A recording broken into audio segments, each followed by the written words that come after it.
There was a time when a motorcycle didn't need wings, massive fairings, or a race-bred image to look intimidating. It only needed a big engine, a low stance, and enough attitude to make you turn your head. Kawasaki understood that perfectly, and one of its most underrated creations was the ZRX1100. A big-bore naked machine with the attitude of a street fighter, the heart of a muscle bike, and the unmistakable DNA of Kawasaki's legendary Z series. But here's the interesting part. The ZRX1100 disappeared. The idea behind it didn't. And if Kawasaki ever decided to bring that formula back for 2027, it could create something very different from today's typical motorcycle. This is the story of the ZRX1100 and why the Naked King may still have unfinished business.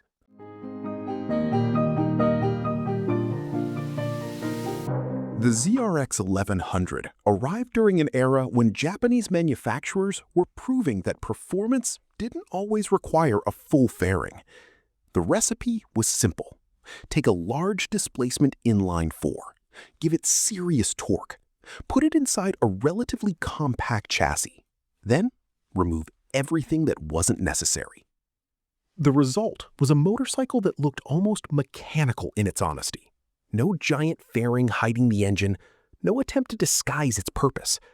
Just a big four-cylinder engine sitting proudly between the frame rails. And that was exactly the appeal. The ZRX1100 wasn't trying to be a superbike. It wasn't trying to become an adventure motorcycle. It was something arguably more interesting. A big Japanese street machine built around the engine.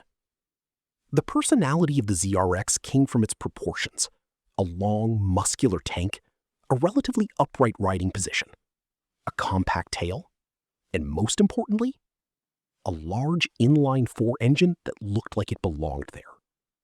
This was the era when Japanese manufacturers could still build motorcycles with a distinctly mechanical character. The ZRX didn't need a complicated explanation. You saw it, you understood it, and you knew what it was designed to do. Fast acceleration, strong mid-range, confident highway performance, and enough attitude to make an ordinary ride feel like an event. That combination is precisely why motorcycles like the ZRX still have such a strong following today.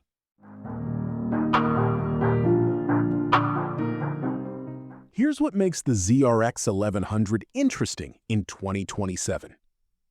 The motorcycle world has changed dramatically.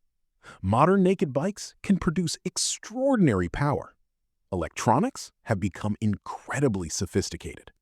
Ride-by-wire, multiple riding modes, traction control, cornering ABS, quick shifters. The technology is impressive.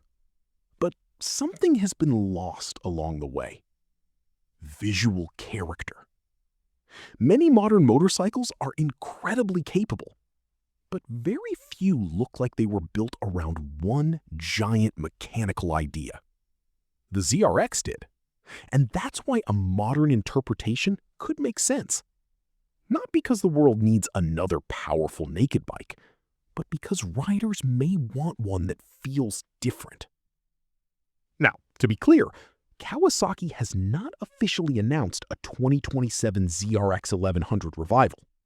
So what we're discussing here is a concept based on the original ZRX philosophy.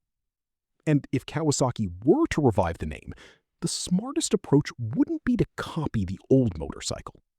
It would be to preserve its character. Imagine a modern inline-four engine with strong low and mid-range torque. Not necessarily the highest horsepower figure in its class. Instead, usable power. A lightweight aluminum chassis, modern adjustable suspension, radial brakes, cornering ABS, traction control, ride modes, and perhaps a quick shifter. But the electronics should stay in the background, because the ZRX was never about technology for technology's sake. The engine should remain the star.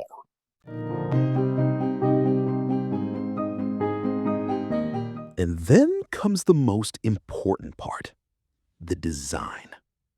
A 2027 ZRX should not become another generic naked motorcycle. It needs the same visual formula that made the original memorable. A muscular fuel tank, an exposed inline-four, a compact rear section, a wide stance, and a headlight that immediately tells you this isn't a commuter. Imagine modern LED lighting wrapped inside a simple, almost retro shape. A muscular exhaust, minimal bodywork, and perhaps a small digital display that combines modern information with an old-school visual character. The goal wouldn't be to recreate the 1990s. It would be to recreate the feeling of that era. And this is where the ZRX becomes more than nostalgia. Kawasaki already understands the value of heritage. The company has repeatedly shown that classic design can coexist with modern engineering. But the ZRX formula offers something different. It isn't simply retro, it's muscle.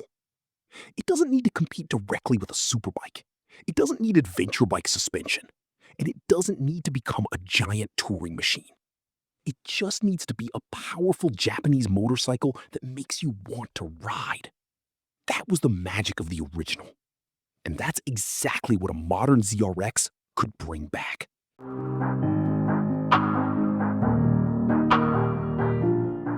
The ZRX1100 may never have reached the legendary status of the biggest names in Kawasaki history.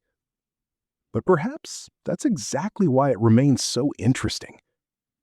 It was powerful without being excessive, aggressive without being complicated, and modern enough to perform while still feeling unmistakably mechanical.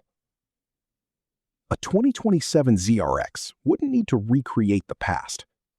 It would simply need to remember why the original worked.